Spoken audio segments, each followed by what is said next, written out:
Filipenses, capítulo 1. Nós vamos ler do verso 27 do capítulo 1.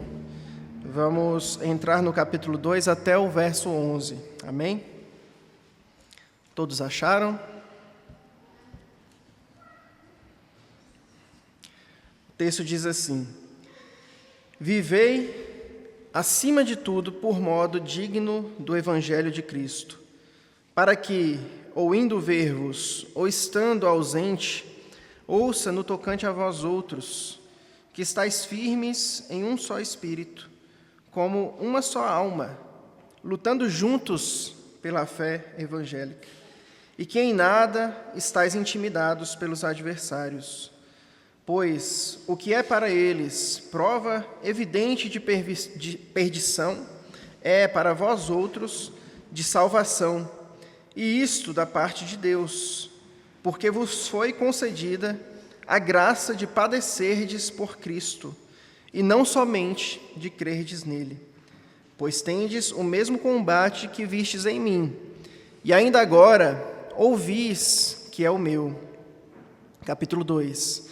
Se há, pois, alguma exortação em Cristo, alguma consolação de amor, alguma comunhão do Espírito, se há entranhados afetos e misericórdias, completai a minha alegria, de modo que penseis a mesma coisa, tenhais o mesmo amor, sejais unidos de alma, tendo o mesmo sentimento.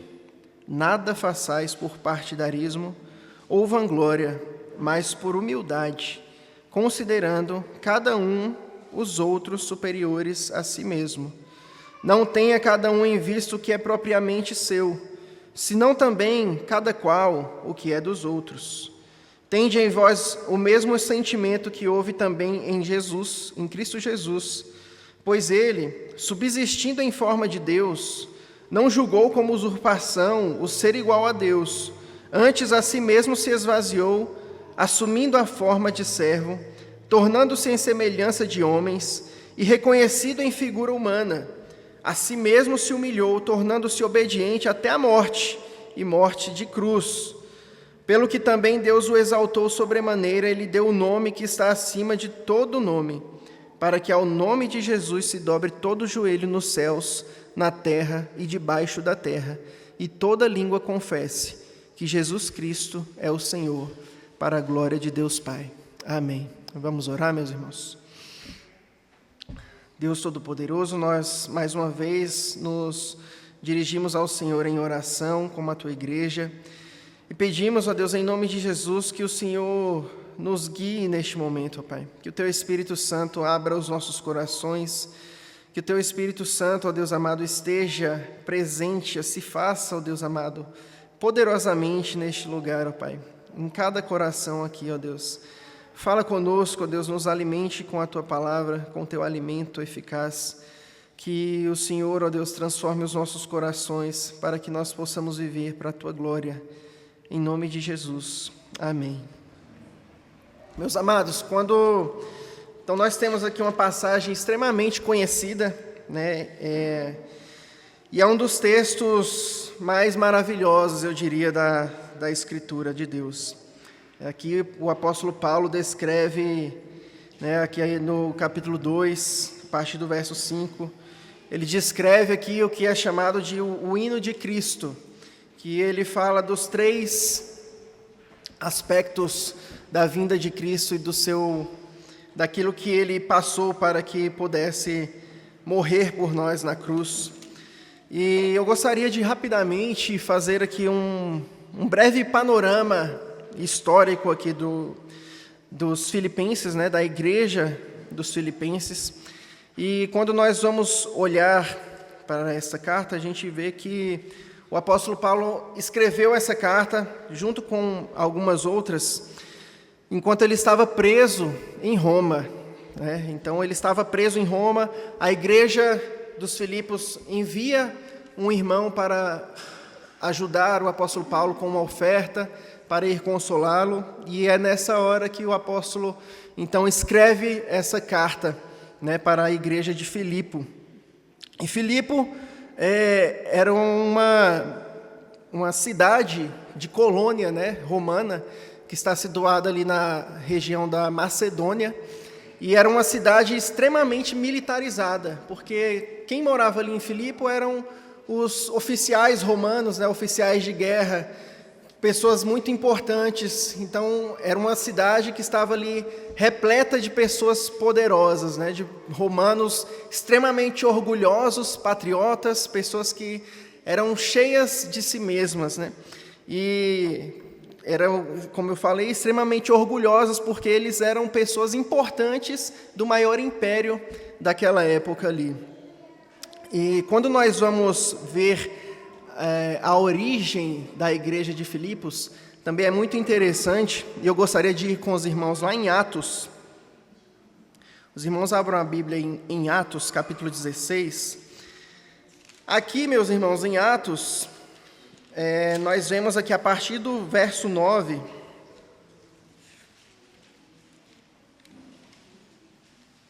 Atos 16, nós vamos ver aqui que a partir do verso 9, nós temos aqui a história relatada de como que surgiu a igreja de Filipos, né? Então, nós temos aí a história de o relato de 3 conversões extremamente importantes, que é de Lídia, a conversão de uma jovem adivinhadora e a conversão do carcereiro. É um texto um pouco longo, mas eu gostaria de ler com os irmãos para que nós tenhamos em mente como que surgiu e como que foi estabelecida, então, a igreja de Atos. Vamos ler a partir do verso 9. Está escrito assim: À noite sobreveio a Paulo uma visão na qual um varão macedônio estava em pé e lhe rogava, dizendo: Passa a Macedônia e ajuda-nos. Assim que teve a visão, imediatamente procuramos partir para aquele destino, concluindo que Deus nos havia chamado para lhes anunciar o Evangelho. Aqui é o apóstolo Paulo falando, meus irmãos. Ele estava dormindo e teve essa visão aqui de um homem macedônio chamando eles para lá. Então eles entenderam que era um chamado de Deus. E aí ele continua: Tendo, pois, navegado de Troade, seguimos em direitura a Samotrácia, no dia seguinte a Neápolis, e dali a Filipos, cidade da Macedônia, primeira do distrito e colônia. Nessa cidade permanecemos alguns dias. No sábado, saímos da cidade para junto do rio, onde nos pareceu haver um lugar de oração. E, assentando-nos, falamos às mulheres que ali tinham concorrido. Certa mulher chamada Lídia, aqui é a primeira conversão, da cidade de Tiatira, vendedora de púrpura, temente a Deus, nos escutava. O Senhor lhe abriu o coração para atender às coisas que Paulo dizia. Depois de ser batizada, ela, toda a sua casa, nos rogou, dizendo: Se julgais que eu sou fiel ao Senhor, entrai na minha casa e aí ficai. E nos constrangeu a isso. Aconteceu que, indo nós para o lugar de oração, nos saiu ao encontro uma jovem possessa de espírito adivinhador, a qual, adivinhando, dava grande lucro aos seus senhores. Seguindo a Paulo e a nós, clamava, dizendo: Estes homens são servos de Deus, do Deus Altíssimo, e vos anunciam o caminho da salvação. Isso se repetia por muitos dias. Então Paulo, já indignado, voltando-se, disse ao Espírito: Em nome de Jesus Cristo, eu te mando, retira-se dela. E ele, na mesma hora, saiu. Vendo os seus senhores que lhes desfizera a esperança do lucro, agarrando em Paulo e Silas, os arrastaram para a praça, à presença das autoridades, e levando os pretores, disseram: Estes homens, sendo judeus, perturbam a nossa cidade, propagando costumes que não podemos receber nem praticar, porque somos romanos.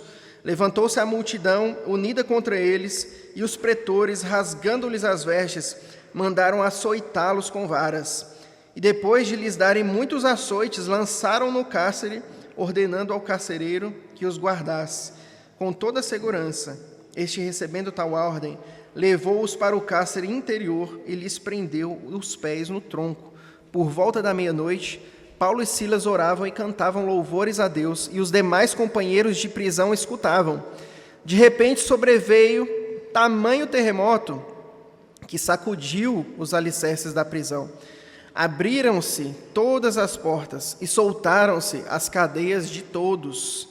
Agora o carcereiro, O carcereiro despertou do sono e, vendo abertas as portas do cárcere, puxando da espada, ia suicidar-se, supondo que os presos tivessem fugido. Mas Paulo bradou em alta voz: não te faças nenhum mal, que todos aqui estamos. Então o carcereiro, tendo pedido uma luz, entrou precipitadamente e, trêmulo, prostrou-se diante de Paulo e Silas.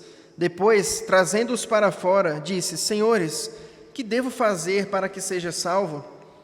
Responderam-lhe: crê no Senhor Jesus e serás salvo, tu e tua casa. E lhe pregaram a palavra de Deus, e a todos os de sua casa. Naquela mesma hora da noite, cuidando deles, lavou os vergões dos açoites, a seguir foi ele batizado e todos os seus. Então, levando-os para sua própria casa, lhe pôs à mesa e com todos os seus manifestava grande alegria por terem crido em Deus. Amém? Então aqui nós temos esse relato maravilhoso aqui de onde surge a igreja de Filipos, com essas 3 pessoas aqui. Paulo tem uma visão da parte de Deus, ele vai até a Macedônia, chega até a cidade de Filipos, lá ele começa a pregar o evangelho. Então há ali a conversão de Lídia.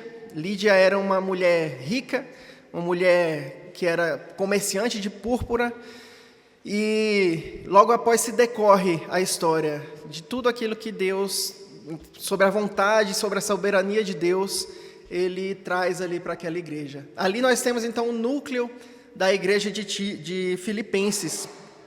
E essa mulher, Lídia, ela oferece a casa dela para que as reuniões aconteçam ali, né?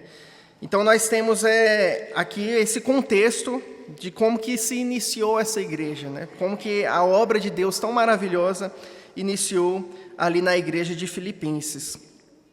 E aí nós temos aqui o começo da carta aos Filipenses.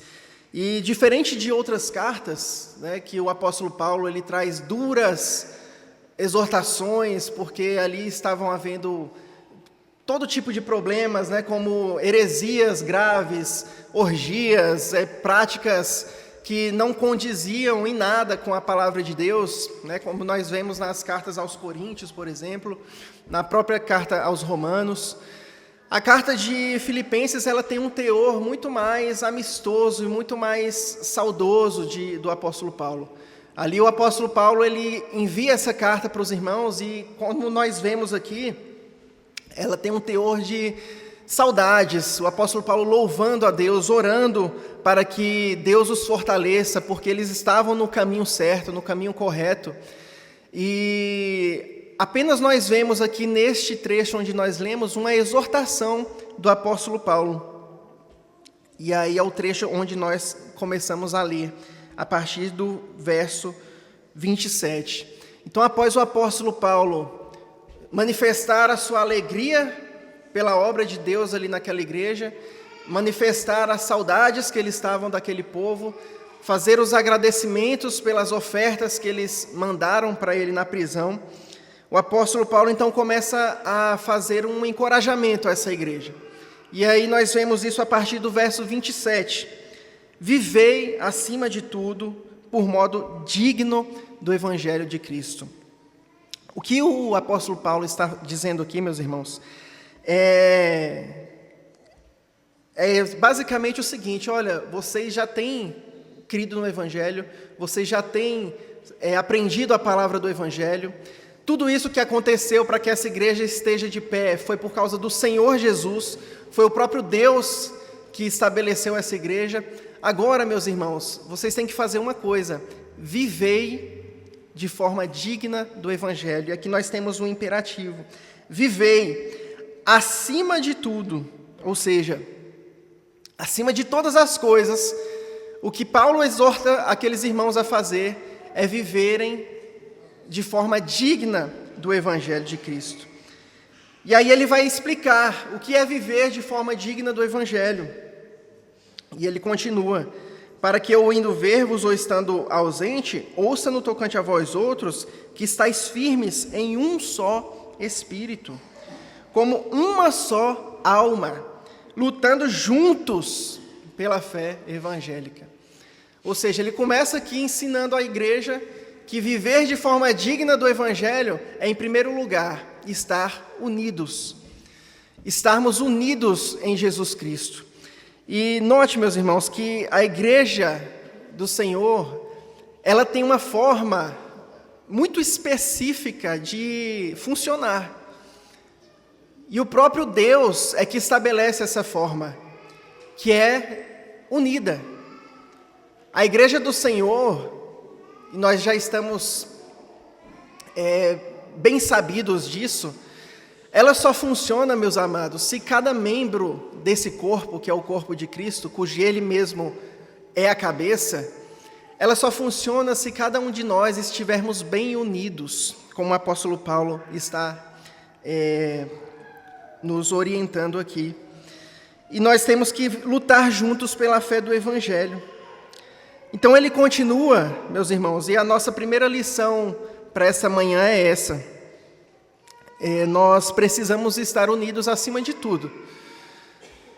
A igreja do Senhor, ela não vai funcionar se um membro quiser estar separado do corpo, e é por isso que nós precisamos, acima de tudo, estarmos congregando. A primeira coisa que nós precisamos entender aqui é isso. O congregar, ele faz parte da igreja de Deus. Não existe igreja solitária, não existe igreja de uma pessoa só, não existe igreja de uma família só. A igreja, ela é uma comunidade, e essa comunidade, ela precisa estar unida. E só assim que nós vamos conseguir lutar pela fé evangélica, ou seja, lutar por aquilo que Jesus pregou em seu evangelho. Então o apóstolo Paulo continua aqui, no verso 28, e ele diz assim, que em nada estáis intimidados, ou seja, ele quer também, indo ver-vos ou estando convosco, ele quer perceber que essa igreja não esteja intimidada por nada, pois o que é para eles prova evidente de perdição é para vós outros de salvação, e isso da parte de Deus. Ele fala aqui para não estarem intimidados pelos adversários. Quando nós vamos olhar para essas pessoas que ele trata aqui como adversários, nós temos 3 categorias de pessoas. Uma delas são os próprios pagãos que ali estavam. Como eu falei, era uma cidade cheia de oficiais e de pessoas extremamente fiéis ao Império Romano. Então as pessoas que não eram da fé de Jesus, elas eram pessoas extremamente perigosas para essas pessoas que professavam a fé em Jesus. Esse era um dos adversários. O outro adversário era o governo, o próprio governo romano, porque a fé em Jesus, obviamente, era um perigo para o sistema de governo romano. E o terceiro ponto aqui, o terceiro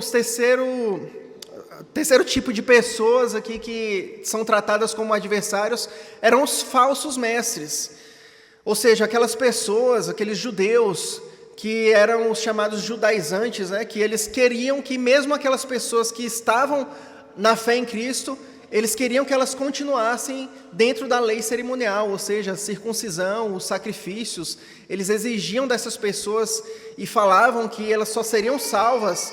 Apesar de Cristo, elas só seriam salvas se elas cumprissem esses ritos da lei, e essas pessoas eram oprimidas com isso. Mas o apóstolo Paulo vem com esse ensinamento para nós, como igreja também, é de que, meus irmãos, nós não precisamos estar aterrorizados quando nós trazemos este ensinamento para os dias de hoje, e nós vemos o quanto que as coisas têm caminhado, o quanto que o governo, o quanto que a sociedade tem se encaminhado para um lado de total aversão ao cristianismo. Nós, enquanto igreja, meus irmãos, nós não podemos andar atemorizados. Muito pelo contrário, nós precisamos estar aptos para confessarmos a nossa fé em Jesus Cristo. Em primeiro lugar, com a nossa vida. A nossa vida, a forma como nós nos comportamos, seja no nosso trabalho, seja com a nossa família, seja com os nossos parentes, nossos amigos. Esse é o primeiro lugar onde nós devemos pregar o Evangelho, o nosso comportamento. E nós devemos fazer isso sem temer as represálias. Eu sei que muitas vezes isso não é fácil, isso é difícil, principalmente quando nós não estamos apenas aqui no nosso meio, principalmente quando nós não estamos apenas com os nossos amigos e nós precisamos dar um testemunho de vida, mas é muito difícil quando nós precisamos expor a nossa vida. E talvez muitos aqui não precisem fazer isso, mas talvez e muito provavelmente vai chegar uma hora que nós vamos precisar nos posicionar. Vai chegar uma hora que nós vamos precisar colocar o peito na frente, abrir, colocar o peito, igual o pessoal fala, e entrar de peito aberto, para levar porrada mesmo. Porque vai ter uma hora que nós vamos ter que confessar o nosso Senhor Jesus Cristo, meus irmãos. E isso não é nada novo debaixo dos céus, a perseguição que se fará por causa disso. Aqui na igreja do apóstolo Paulo, aqui na igreja de Filipenses, os filipenses já estavam passando por esse temor. Há 2000 anos atrás já existia isso, e sempre existiu e sempre vai existir, meus irmãos. Que nós não pensemos que, nós estamos vivendo agora no momento que é novo, agora a gente vai ter que confessar o nosso Senhor Jesus. Não, meus irmãos, isso é o dever da igreja, desde o início, desde a fundação da igreja. Nós precisamos nos posicionar como igreja, meus irmãos. E quando chegar a hora de fazer isso, nós não podemos estar atemorizados. Nós não podemos estar atemorizados. Nós não podemos nos intimidar por estes adversários, seja ele político, seja ele social, seja ele os adversários que se dizem nossos irmãos, sejam os adversários que são nossos parentes. Nós não podemos andar intimidados por esses adversários. E este é o ensinamento do versículo 28. E olha só que interessante o que o apóstolo Paulo diz ainda no versículo 28. Pois o que é para eles prova evidente de perdição, é para vós outros prova evidente de salvação. Ou seja, o fato deles estarem te perseguindo, isso só prova que eles não são da fé. Isso é prova evidente de perdição para eles, mas se alegrem, porque ao mesmo tempo isso é prova evidente de que vocês estão no caminho certo, de que vocês estão no caminho de Jesus Cristo. E isso é maravilhoso para nós sabermos. Versículo 29. Porque vos foi concedida a graça de padecerdes por Cristo, e não somente de crerdes nele, pois tendes o mesmo combate que vistes em mim, e ainda agora ouvis que é o meu. Aqui o apóstolo Paulo, ele vem e nos ensina o seguinte, que ainda que nós tenhamos que padecer, ainda que nós tenhamos que sofrer, e ainda que nós tenhamos que passar por perseguições tamanhas, isso é um privilégio para nós.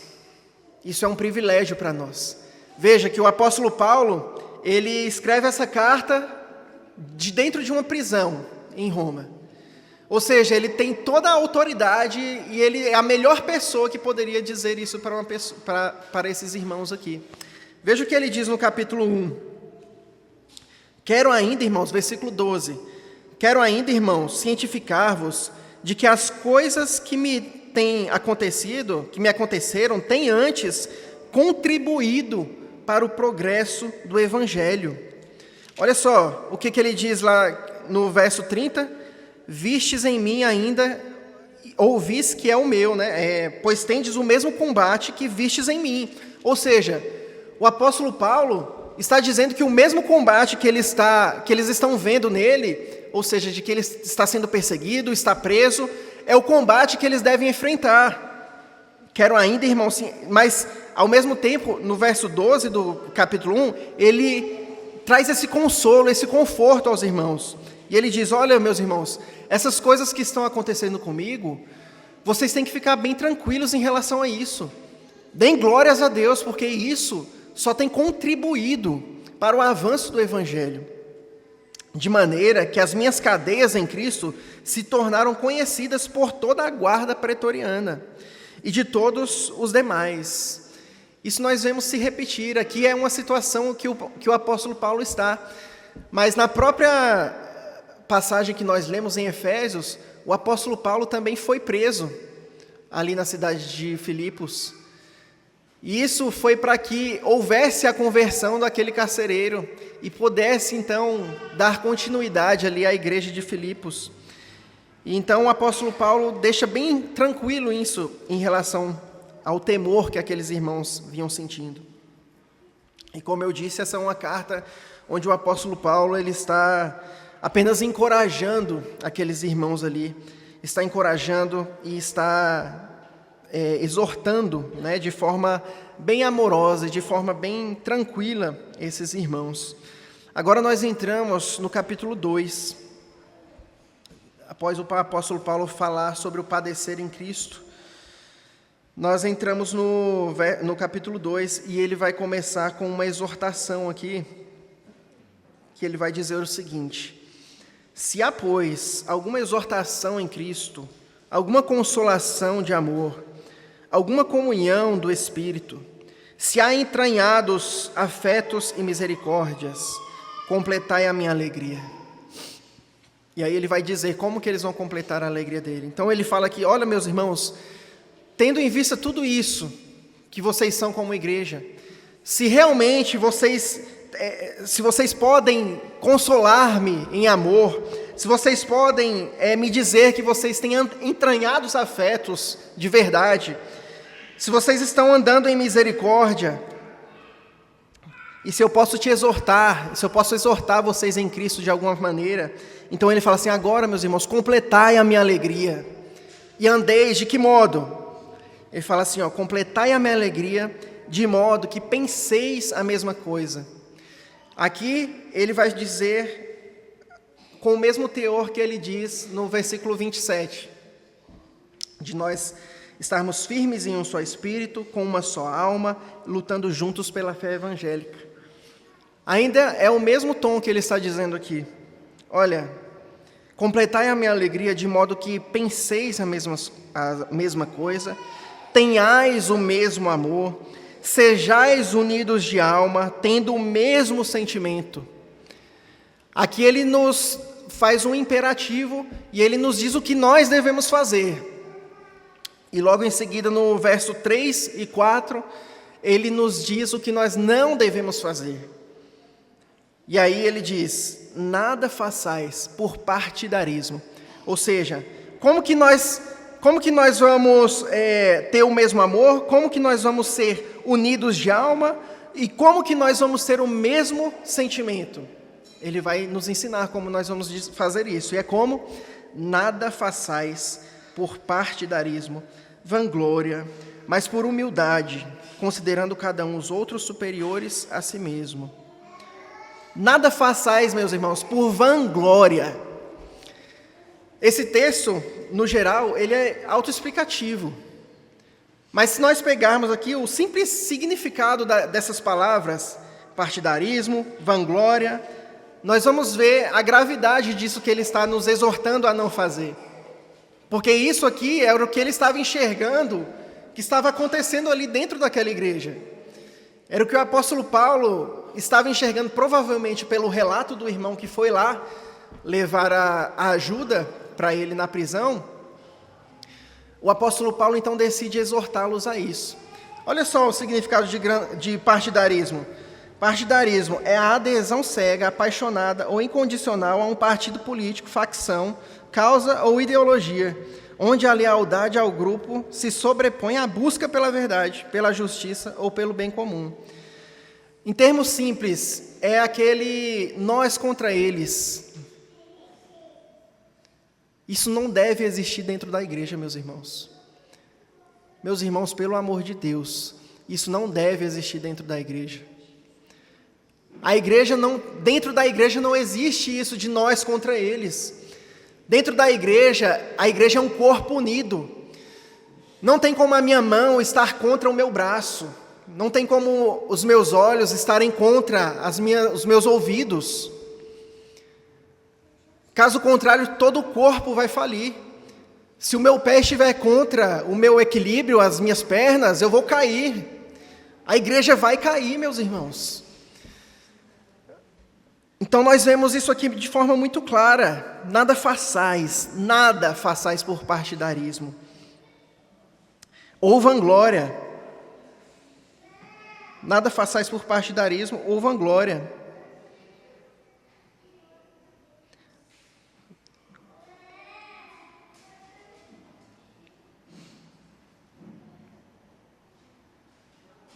Eu perdi aqui o significado de vanglória.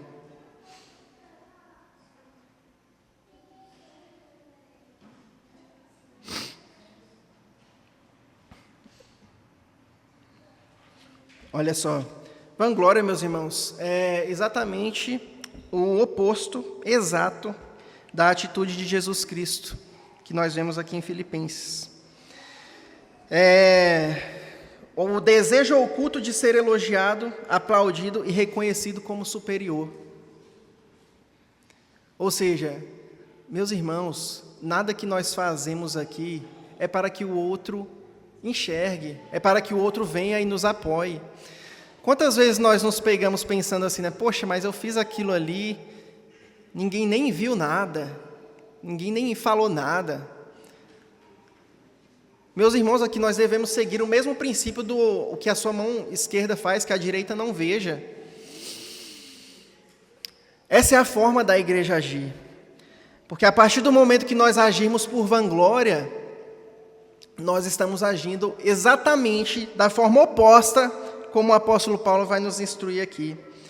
E olha só o que ele diz: mas por humildade, considerando cada um os outros superiores a si mesmo. Então aqui o apóstolo Paulo, além de dizer o que nós não devemos ser, agora ele nos fala aqui, sejam assim, por humildade. E aí ele já explica nas mais certas e exatas palavras o que é humildade. O que é humildade? Considerar cada um os outros superiores a si mesmo. Isso aqui é a nata de você ser humilde. Meus irmãos, como que talvez assim, 80% dos problemas que nós temos dentro de qualquer igreja hoje seriam resolvidos se nós praticarmos isso aqui. Se nós simplesmente considerarmos os nossos irmãos superiores a nós mesmos. E se nós tivermos na nossa mente que nós estamos aqui, meus irmãos, não para sermos servidos. Nós não estamos aqui para sermos servidos, nós estamos aqui para servir. O objetivo dos dons que o Senhor nos dá, o objetivo de tudo aquilo que o Senhor coloca nas nossas mãos, seja de forma intelectual, seja de forma de recursos, isso Ele só coloca com um objetivo simples: serviço ao próximo. E eu vou falar para os irmãos, é impossível nós termos essa mentalidade se nós não considerarmos os irmãos, os outros, os que estão ao nosso redor, superiores a nós mesmos. Porque nós sempre vamos querer ser servidos. Quando nós nos consideramos maiores do que os outros, a gente só quer ser servido. A gente só quer ser servido. A gente não tem essa mentalidade do serviço ao próximo. E isso aqui é um ensinamento e uma aplicação já para nós nesta noite, nessa manhã. E que nós tenhamos isso muito bem claro, meus irmãos, no nosso coração.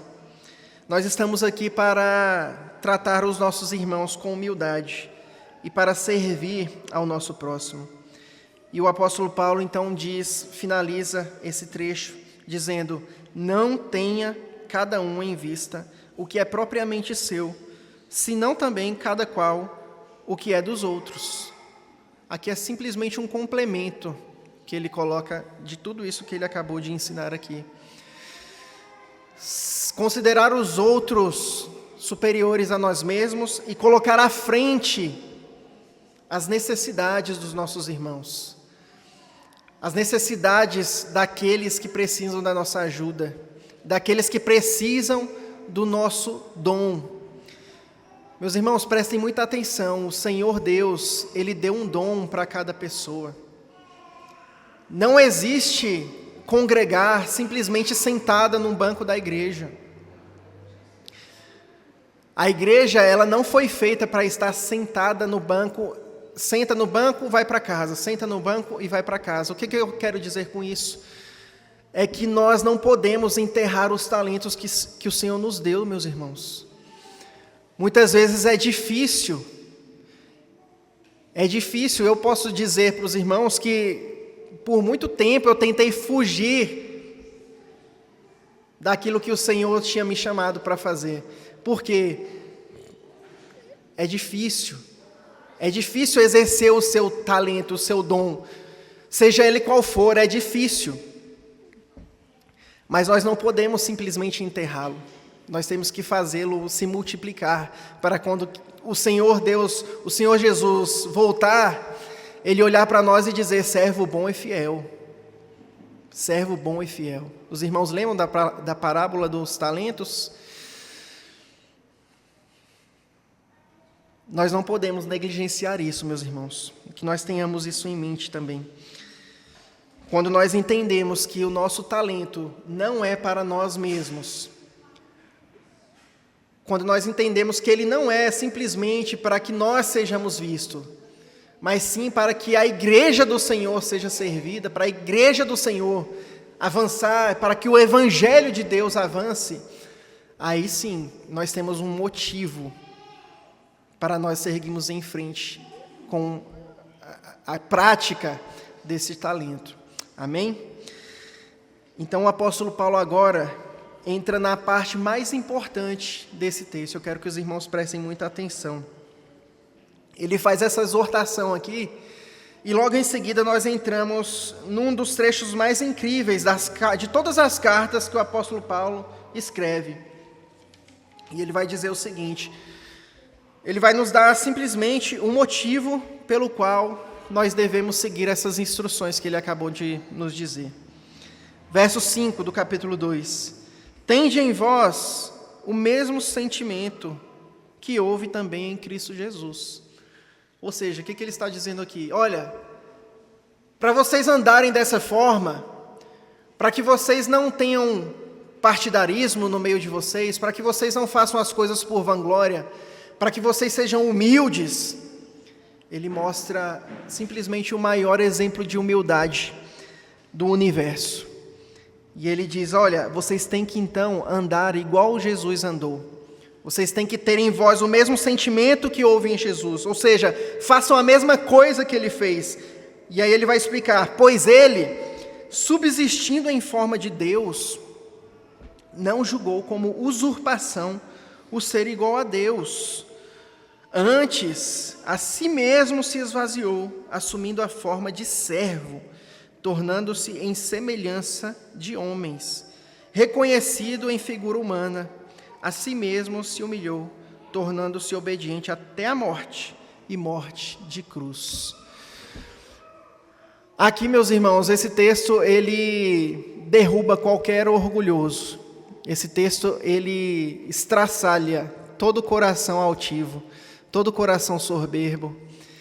Se você lê esse texto aqui e você entende o que o apóstolo Paulo está dizendo, não tem como nós ficarmos de pé sem estar com o coração completamente quebrantado diante de nosso Deus. Ele simplesmente aponta para o Deus de toda a terra, o Criador do universo, o Verbo, que estava com Deus na fundação do mundo. Ele que é o Deus Todo-Poderoso, o Filho de Deus. Ele tinha toda a glória do Pai. O que ele diz? Ele não julgou como usurpação isso. O que isso significa? Ele tem os privilégios de Deus. Ele tinha todo o privilégio. Se ele quisesse viver eternamente em sua glória, ele estaria sendo justo. Se Jesus simplesmente não quisesse não tivesse descido, não tivesse se despido da sua glória, ele continuaria sendo Deus, porque ele tinha os privilégios de ser Deus. A glória do Pai era compartilhada com Jesus, mas ele não julgou isso como usurpação, ele não julgou isso como uma vantagem, mas antes, a si mesmo se esvaziou, assumindo a forma de servo, tornando-se em semelhança de homens. Ou seja, o Deus Todo-Poderoso, meus irmãos, ele nos dá o maior exemplo da humildade. O que é nós sermos humildes? É nós nos esvaziarmos de nós mesmos. Esvaziar o nosso ego, esvaziar aquilo que nós achamos que as pessoas nos devem. Isso tudo tem que sair do nosso coração. Isso tudo tem que sair do nosso coração. E isso aqui é o que o Senhor Jesus nos ensina.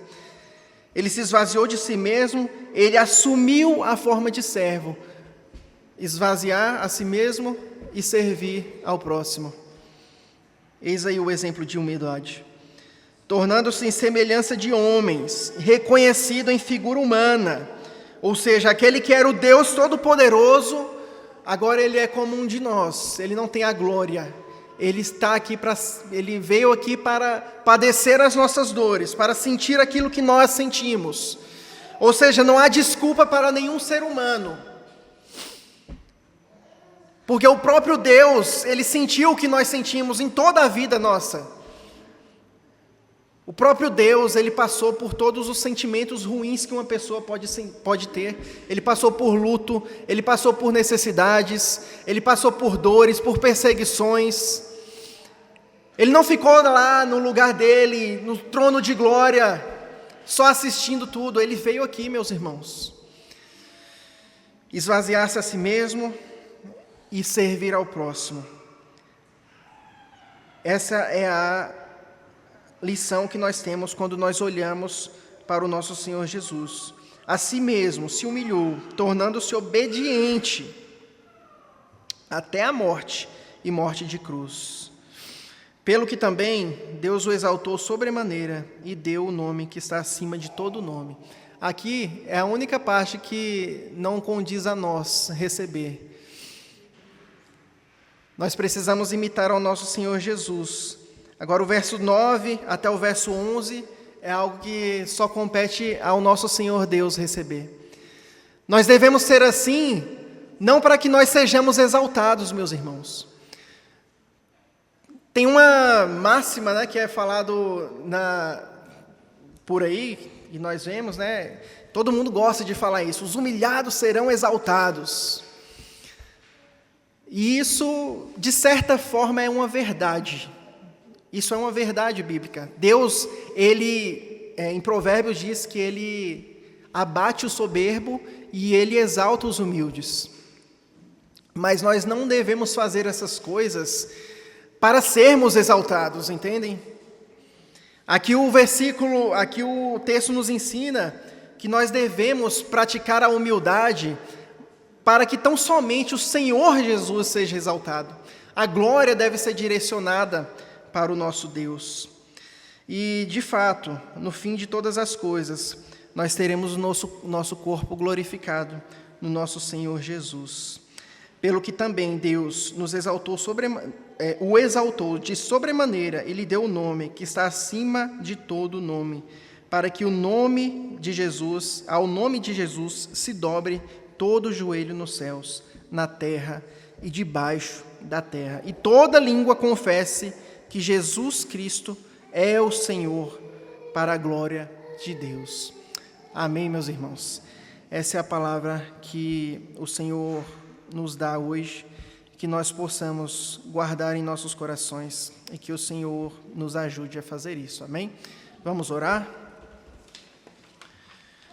Senhor Deus, nós te damos graças pela tua misericórdia, pela tua bondade, ó Deus. Pedimos perdão mais uma vez pelos nossos pecados.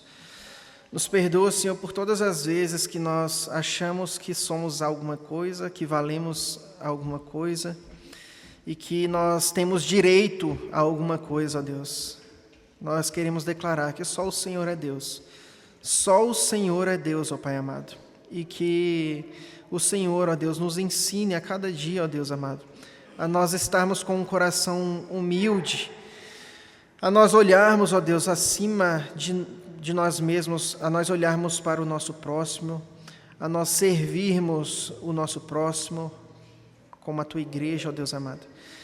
Que nós possamos, ó Deus, servir o Teu reino, servir, ó Deus, ao Senhor, com toda intrepidez, pregar o Teu evangelho. Que assim, ó Deus amado, o Teu reino avance e o Teu nome seja glorificado com as nossas vidas. Nos ajuda, Senhor, enquanto igreja, enquanto comunidade. Nos guie, Senhor, neste caminho. Tira, Senhor, do meio de nós, ó Deus, toda contenda. Tira, Senhor, do meio de nós toda desavença. Tudo aquilo, ó Deus amado, que não condiz com o Teu evangelho, ó Pai amado. Sejam, Senhor, mal entendidos, seja, ó Deus amado, o que for, ó Deus, que cause, Senhor, dissensões e contendas no nosso meio. Que o Senhor, ó Deus amado, venha com o Teu poder e nos ensine, nos ajude, Senhor Deus, a vivermos para a Tua glória. No nome santo de Jesus nós te pedimos e te agradecemos. Amém.